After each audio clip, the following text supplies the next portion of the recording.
अस्सलाम वालेकुम। आज का जो हमारा टॉपिक है वो है हमारे पास इंट्रोडक्शन टू प्रोबेबिलिटी। सबसे पहले हम इसकी डेफिनेशन देखेंगे। प्रोबेबिलिटी जो होती है वो हमारे पास होती है कि is the chance that something will happen, how likely it is that some event will happen. Probability की आगे हमारे पास जो एग्जांपल देखते हैं, हमारे पास अगर हम एक टॉस करते हैं तो हम ये नहीं कह सकते कि हमारे पास हर दफा ही हेड आएगा या हमारे पास हर दफा टेल आएगी। जो हमारे पास चांस होता है 50% हेड आने के, 50% टेल आने के, उसको हम प्रोबेबिलिटी कहते हैं। प्रोबेबिलिटीज की कुछ आगे हमारे पास प्रॉपर्टीज होती हैं। प्रॉपर्टीज में आ जाता है कि हमारे पास ये कभी भी नेगेटिव नहीं हो सकती, ऑलवेज पॉजिटिव होती है। और प्रोबेबिलिटी जो होती है वो इवेंट की ग्रेटर देन 0 और लेस देन 1 होती है। उसके बाद हमारे पास है बेसिक टर्मिनोलॉजीज। उसमें हमारे पास एक्सपेरिमेंट है। डेफिनेशन एक्सपेरिमेंट की, एक्सपेरिमेंट क्या होता है। ये इज एन एक्टिविटी होती है that is perform for some specified purpose and it produce productive result. आगे एक्सपेरिमेंट की ये एक फॉर्म है रैंडम एक्सपेरिमेंट। रैंडम एक्सपेरिमेंट हमारे पास वो होता है कि अगर हम एक एक्सपेरिमेंट परफॉर्म करें, same experiment under different conditions perform करें, तो हमारे पास sorry when experiment produce different results as we repeat it under similar conditions। अगर वही एग्जांपल हमारे पास, अगर हम क्रॉस करते हैं तो हमारे पास हर दफा वो नहीं कि हेड ही आएगा। 50% चांस हेड या टेल के आने के होते हैं, मतलब कि ये रैंडम एक्सपेरिमेंट है। उसके बाद हमारे पास आ जाता है sample space. The set of all possible outcomes is called sample space and event set of outcomes को कहते हैं इवेंट्स। नेक्स्ट हमारे पास वेन डायग्राम आती है। वेन डायग्राम जो होती है वो एक इजी और क्विक अंडरस्टैंडिंग होती है कि एक्सपेरिमेंट की। A type of diagram that uses overlapping circles to represent the logical relation between specific things। जो वेन डायग्राम होती है इसकी प्रेजेंटेशन हमारे पास, रिप्रेजेंटेशन जो होती है वो रेक्टेंगुलर शेप में होती है। रेक्टेंगुलर शेप के अंदर 2 सर्कल्स होते हैं, वो हमारे पास इवेंट्स होते हैं। और जो उसके बाद बैक होती है वो हमारे पास सैंपल स्पेस होती है। आगे हमारे पास है कंबाइनिंग इवेंट्स। कंबाइनिंग इवेंट्स हमारे पास उसमें आ जाता है intersection, union and complement. Intersection वो होता है कि अगर हमारे पास 2 इवेंट्स हैं, ए एंड बी इवेंट, तो दोनों में जो सिमिलर चीजें होंगी ना, वो हमारे पास इंटरसेक्शन का आंसर होता है। जो यूनियन होता है वो हमारे पास ए और बी इवेंट में दोनों चीजों का जो आंसर होता है ना, any element in set A and B, वो हमारे पास यूनियन होता है। और जो कॉम्प्लीमेंट होता है इसको हम यूजली प्रेजेंट करते हैं ए माइनस यू से। तो जो हमारे पास कॉम्प्लीमेंट का आंसर होता है वो होता है सेट ऑफ एलिमेंट जो ए में प्रेजेंट ना हो। आगे हमारे पास आ जाता है परम्यूटेशन। परम्यूटेशन होती है arrangement of objects in a specific sequence. Permutation को रिप्रेजेंट करते हैं एनपीआर से। और इसका फॉर्मूला होता है, हमारे पास n factorial over n minus r factorial. और if there are n position to fill the objects, the first position may be filled in any one of n ways, the second may be in any one of n minus 1 ways, and the third is in one of n minus 2 ways। Next one हमारे पास है combination. Combination के लिए हमारे पास sequence matter नहीं करता, ना ही इसमें कोई स्पेसिफिक ऑर्डर होता है। कॉम्बिनेशन की रिप्रेजेंटेशन हमारे पास होती है एनसीआर से। जो इसमें हमारे पास एन होता है वो हमारे पास total number of objects in a collection होता है। आर हमारे पास the number of objects from collection that can be chosen. और इसका फॉर्मूला हमारे पास होता है n factorial over r factorial n minus r factorial. आगे है हमारे पास इवेंट्स। इवेंट्स हमारे पास 3 टाइप्स के होते हैं, mutually exclusive events, equally like events and exhaustive events। Mutually exclusive events वो होते हैं like A and B are the two are said to be mutually exclusive events if they cannot occur simultaneously। like ये कभी भी एक साथ occur नहीं हो सकते हैं। Equally like events में हमारे पास if all events of an experiment have equal chance to occur। और exhaustive events if their sum is equal to sample space। और इसको हम इसका जो हम रिप्रेजेंट करते हैं वो A union B is equal to S से रिप्रेजेंट करते हैं एग्जॉस्टिव इवेंट्स का। आगे हमारे पास है रैंडम वेरिएबल। रैंडम वेरिएबल जो होता है वो रैंडम एक्सपेरिमेंट से ही वर्ड निकला है। Random variable a variable whose value is determined by random experiment is called variable, or a numerically variable on a sample space of a random experiment is called random variable। Random variable के हमारे पास two types होती हैं, discrete random variable and continuous random variable. जो हमारे पास discrete होती है ना, उसमें हमारे पास जो रैंडम वेरिएबल होता है ना, वो एक स्पेसिफाइड वैल्यू चूज करता है विद इन अ रेंज में। और जो कॉन्टिन्यूस होता है वो हमारे पास एक कोई भी वैल्यू ले लेता है। Random variable can take any value within interval. आगे हमारे पास आ जाता है डेफिनेशन ऑफ प्रोबेबिलिटी।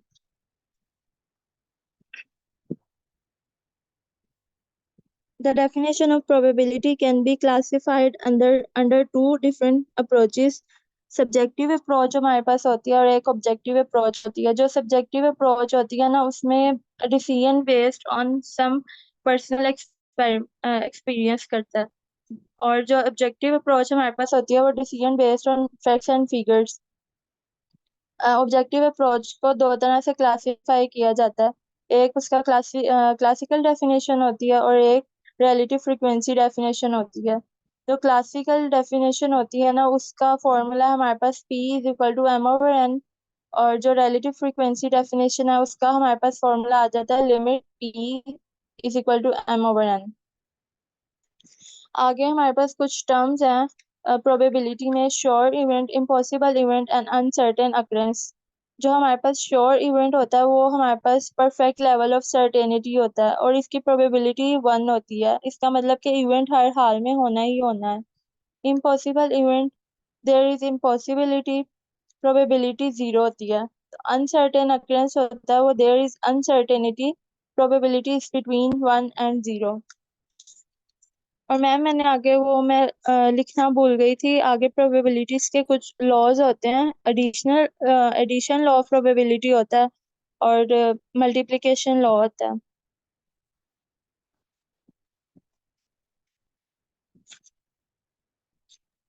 आप उन्हें ऑरली एक्सप्लेन करना चाह रही हैं?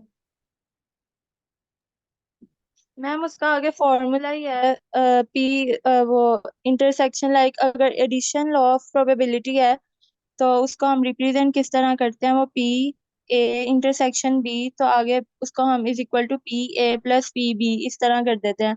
और मल्टीप्लिकेशन लॉ में हम मल्टीप्लाई कर देते हैं। बस इतना। चलें, ठीक हो गया। ओके।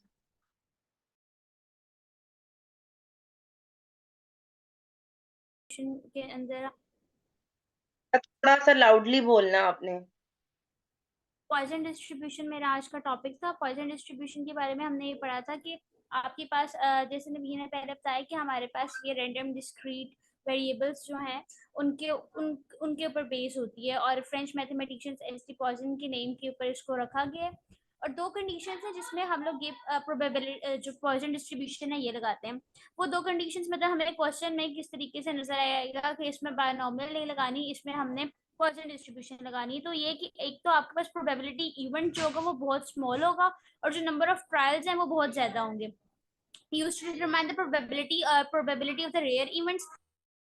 प्रोबेबिलिटी वैसे ही हमारे पास स्मॉल होगी तो हमारा ये जो एक कंडीशन है कि क्या कहते हैं प्रोबेबिलिटी आपके पास स्मॉल होनी चाहिए, वो इस चीज से भी फुलफिल होती है। उसके बाद आगे हम इसके अगर फॉर्मूला की बात करें तो फॉर्मूला इसका हमारे पास अगर हम कंसीडर, क्योंकि हमने कहा था कि ये रैंडम वेरिएबल्स की पर बेस्ड है, तो अगर हम कंसीडर करें कोई भी रैंडम वेरिएबल जो कि आपके पास number of times an event occurs in a given time interval, एक टाइम इंटरवल के अंदर एक इवेंट कितनी दफा होता है उसको रिप्रेजेंट करें, तो उसका प्रोबेबिलिटी का फॉर्मूला ये है कि P into x is equal to, यहाँ पे पाई लिया गया लेकिन हमारे बुक के अंदर म्यू लिया गया। म्यू का साइन तो हम म्यू भी ले सकते हैं, पाई भी ले सकते हैं, एम भी ले सकते हैं। mu over x e minus mu divided by the x factorial। यहाँ पे जो हमारे पास पाया है इसका मतलब ये है कि ये आपका मीन और आपका वेरिएंस है। एक बात याद रखनी है कि पॉइसन डिस्ट्रीब्यूशन के अंदर मीन और वेरिएंस इक्वल होते हैं। इसको आप माइक्रो से भी रिप्रेजेंट करते हैं म्यू से, also known as the parameter of the Poisson distribution. ये आपके पास जो मीन और इसका जो वेरिएंस है ये आपके पास parameter of the Poisson distribution भी खिलाता है। When the sample size and the probability of the occurrence is given, अगर आपके पास किसी क्वेश्चन के अंदर आपके पास अगर सैंपल साइज n या n और प्रोबेबिलिटी ऑफ द अकरेंस आपको पहले ही उसने बता दिया, मतलब आपके पास x की वैल्यू पहले ही आपको पता हो, तब आप जो अपना मीन है वो कैलकुलेट कैसे करते हो, n इंटू p। ये मीन कैलकुलेट करने का फॉर्मूला है। आगे हम अगर चलें इसके, तो आगे हमारे पास examples of the Poisson process के, मतलब आप पॉइजन डिस्ट्रीब्यूशन किन किन जगहों पर लगा सकते हो। तो मैंने पहले बात की थी कि रेयर इवेंट्स, इनकी एक तो रेयर इवेंट हमने याद रखे थे उनकी प्रोबेबिलिटी, दूसरी मैंने आपको बात की थी कि ट्रायल्स बहुत ज्यादा हो, और तीसरी कंडीशन ये थी कि आपके पास जो प्रोबेबिलिटी है उस इवेंट की वो बहुत कम हो। तो इसमें से कुछ एग्जाम्पल्स हैं, जैसे कि number of the suicidal attempt in Lahore, number of the mistakes by a typist per page, number of the death of the fish in a pond, the emission of the radioactive particles. ये सारी की सारी इसकी examples में आ जाती हैं poison process, मतलब कि पॉइजन डिस्ट्रीब्यूशन इन तरह के इवेंट्स के अंदर आप लगा रहे होते हो। उसके आगे characteristics of the Poisson distribution के बारे में उसने बात की हुई है। अगर हम वही बात आगे चले, तो मैंने पहले भी ये बताया था कि इसका पैरामीटर जो ऊपर मैंने बताया कि मीन वाला जो था उसको parameter of the Poisson distribution भी कहते हैं। फिर मैंने ये बात भी की कि मीन और वेरिएंस जो है इसमें वो इक्वल होते हैं। ये बात भी हम कर चुके हैं कि ये डिस्क्रीट वेरिएबल की डिस्ट्रीब्यूशन है।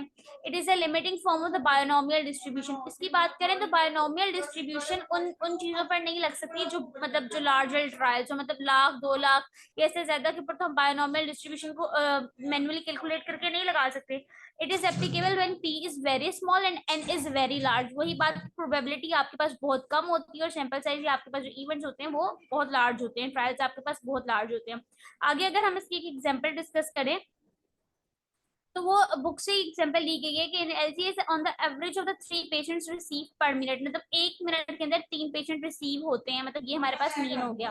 What is the probability of the receiving number patients in the next 1 minute, अगले 1 मिनट के अंदर आपके पास कितने पेशेंट्स रिसीव होंगे उसकी प्रोबेबिलिटी हमने बता दी है।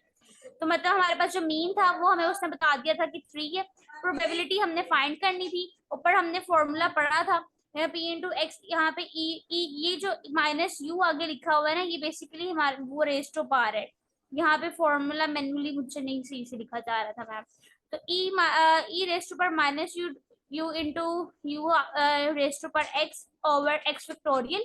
अब सबकी अगर मैं वैल्यूज पुट करूं तो 3 जो था ये हमारे पास मीन था, माइनस यू का मैंने आपको बताया था पहले कि ये मीन ही है, आपके पास मीन और वेरिएंस बराबर है, और क्या कहते हैं एक्स हमारे पास 0 था, हमें उसकी वैल्यू तो उसने बताई नहीं हुई थी, और 0 फैक्टोरियल था नीचे वाला। और अब हमें पता है कि 0 के फैक्टोरियल भी 1 ही होता है। सारी कैलकुलेशन करेंगे फॉर्मूला में सब कुछ पुट करेंगे, हमारे पास 2.718 ई की वैल्यू होती है, उसको रेस टू पावर -3 करेंगे तो हमारे पास 0.049 आएगा। जब इसको हम पूरा कैलकुलेट करेंगे तो हमारे पास आंसर आएगा 0.049, जो हमारे पास प्रोबेबिलिटी होगी receiving number of the patients in the next 1 minute interval. बस मैम इतना ही था।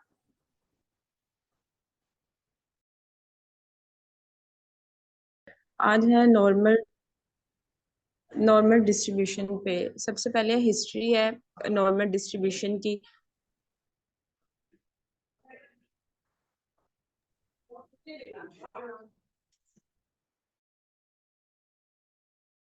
सबसे पहले हिस्ट्री है नॉर्मल डिस्ट्रीब्यूशन की। इसमें बताया गया कि जो नॉर्मल डिस्ट्रीब्यूशन है ना, first discovered by English mathematician Abraham de Moivre. वो सबसे पहले जो है ना इब्राहिम डी मोब्रे ने जो है वो डिस्कवर किया था, जो कि इंग्लिश मैथमेटिशियन था। उसके बाद but it was later rediscovered and applied by Laplace and Carl Gauss. और बाद में जो है इसकी रीडिस्कवरी की गई थी, वो लेप्लेस ने की थी और कार्ल गोस ने।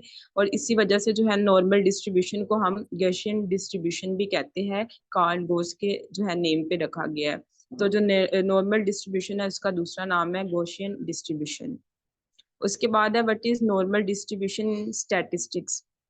कह रहे जो नॉर्मल डिस्ट्रीब्यूशन और Gaussian distribution refers to a probability distribution where the value of random variable are distributed symmetrically. वो कह रहे जो नॉर्मल डिस्ट्रीब्यूशन है ना वो प्रोबेबिलिटी डिस्ट्रीब्यूशन का ही है पार्ट।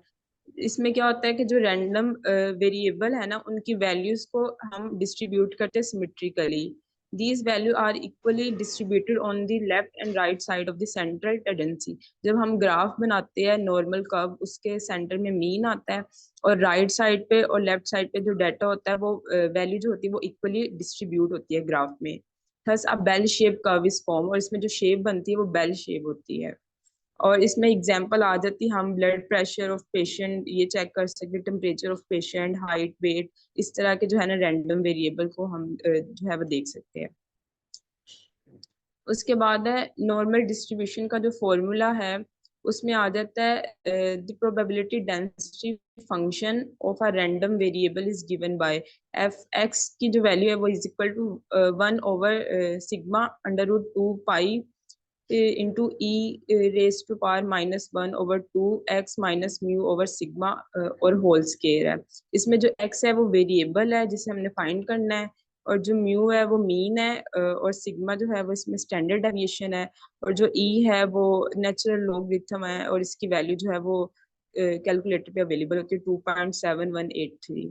उसके बाद जो नॉर्मल डिस्ट्रीब्यूशन है ना ग्राफिकली जब हम रिप्रेजेंट करते हैं तो उसमें जो है वो नॉर्मल कर्व बनती है। Normal curve is symmetrical to half identical, दरमियान में मीन आ जाता है और मीन के दोनों साइड पे जो एरिया होता है वो इक्वल होता है और जो इसकी टेल है ना वो कभी भी जो है वो एक्स एक्सिस के साथ यानी बेस लाइन के साथ जो है वो टच नहीं करती, वो इन्फिनिटी तक पॉजिटिव साइड से भी और नेगेटिव साइड से भी जो है वो मूव करती है और कभी टच नहीं करती है। और दरमियान में जो है ना मीन, मीडियन और मोड इनकी वैल्यू जो है वो इक्वल होती है, सेम होती है।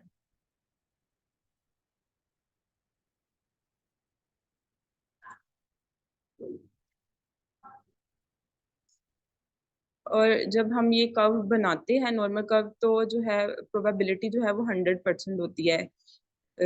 तो जब हम हाफ में डिवाइड करते हैं तो 50% राइट साइड पे एरिया आ जाता है, 50% प्रोबेबिलिटी और 50% जो है प्रोबेबिलिटी लेफ्ट साइड पे आ जाती है। उसके बाद है करेक्टरिस्टिक्स ऑफ नॉर्मल डिस्ट्रीब्यूशन है। इसमें थोड़ी सी करेक्टरिस्टिक बताई गई है कि नॉर्मल डिस्ट्रीब्यूशन किस तरह की होती है। जो कर्व है वो बेल शेप होती है। यूनिमोडल डिस्ट्रीब्यूशन, यूनिमोडल डिस्ट्रीब्यूशन मतलब जो कर्व है वो पहले जो है वो थोड़ी सी इंक्रीज होगी फिर पीक पे जाएगी और फिर आहिस्ता से वो डिक्रीज होगी। जो टेल है नेवर टचेस एक्स एक्सिस, जो इनकी टेल होती है कर्व की वो कभी भी एक्स एक्सिस को जो है वो टच नहीं करती है। इट इज सिमेट्रिकल डिस्ट्रीब्यूशन है यानी दोनों साइड्स पे राइट और लेफ्ट साइड पे इक्वल डिस्ट्रीब्यूशन होती है। Mean, median and mode are equal, ये मीन जो मीडियन और मोड जो है वो इक्वल होते हैं सेंटर में। Area under normal curve is unity, जितना भी एरिया होता है ना एक कर्व के अंदर वो सारा इज इक्वल टू 1 होता है। अगर कर्व को दो हिस्सों में डिवाइड किया जाए तो राइट पे भी 0.5 आता है और लेफ्ट पे भी एरिया 0.5 आता है। Normal distribution has 2 parameter mean and median, इसमें मीन और मीडियन जो है वो नॉर्मल डिस्ट्रीब्यूशन में आते हैं। For any normal distributed area 68% of data fall within one standard deviation of the mean। जो 1 स्टैंडर्ड डेविएशन है ना पॉजिटिव 1 स्टैंडर्ड यानी +1 स्टैंडर्ड डेविएशन और -1 स्टैंडर्ड डेविएशन, इसके दरमियान जो एरिया आता है वो 68% है। और 2 स्टैंडर्ड डेविएशन प्लस और माइनस इनमें जो है 95% एरिया आता है और जो 3 स्टैंडर्ड डेविएशन है उनमें 99.7% जो है वो डाटा आता है। स्टैंडर्डाइज नॉर्मल वेरिएबल जो है इसमें वो कह रहे हैं कि जो वेरिएबल है z is equal to x mu over sigma which means the deviation from the which measures the deviation from the mean in standard deviation। वो कह रहे हैं ये जो वेरिएबल है ये मेजर करता है कि मीन से जो है वो कितनी वैल्यू जो है वो डेविएट हुई है, मीन से जो है वो दूर गई है। इससे जो ये वेरिएबल जो मेजर करता है उसे कहते हैं स्टैंडर्ड नॉर्मल वेरिएबल और इस डिस्ट्रीब्यूशन को कहते हैं स्टैंडर्डाइज नॉर्मल डिस्ट्रीब्यूशन। और जो standardise normal data can be converted into normal distribution data can be converted into standardise form using the formula z is equal to x minus mu over sigma. ये हम formula use करते हैं normal distribution को standardise जो है वो normal distribution में convert करने के लिए। इसमें जो म्यू है वो पॉपुलेशन मीन है, जो सिग्मा है वो पॉपुलेशन के लिए पॉपुलेशन स्टैंडर्ड डेविएशन है। Standard normal distribution is normal distribution with a mean of 0। जो स्टैंडर्ड नॉर्मल डिस्ट्रीब्यूशन है इसके अंदर मीन जो है वो 0 होता है और स्टैंडर्ड डेविएशन जो है वो 1 होती है। इसके बाद एक एग्जांपल है, ये normal distribution standardise normal distribution की बुक से ही है। इसमें उन्होंने बताया है कि जो मीन है एवरेज 3 ईयर वो मीन है। उसके बाद स्टैंडर्ड डेविएशन जो है 0.5 ईयर्स है और उसके बाद जो है एक्स जो है वो लेस देन 2.3 है। तो जब हमने z फाइंड करना है तो एक्स z का formula x minus mu over 6, इसमें वैल्यू पुट की है तो माइनस 1.4 आया है। तो माइनस जब 1.4 आया तो उससे हमने जो है वो ग्राफ बना के उसमें माइनस वाली साइड पे हमने हाईलाइट किया है। और जब हमने उसे टेबल में देखा है माइनस 1.4 यानी 1.4 की वैल्यू को, तो हमारे पास 0.0808 आया है। और जब हमने इस परसेंटेज में कन्वर्ट किया तो 8.08% आया है। और नीचे जो है वो जो है वो टेबल है जिसमें सारी वैल्यूज जो है वो मेंशन है।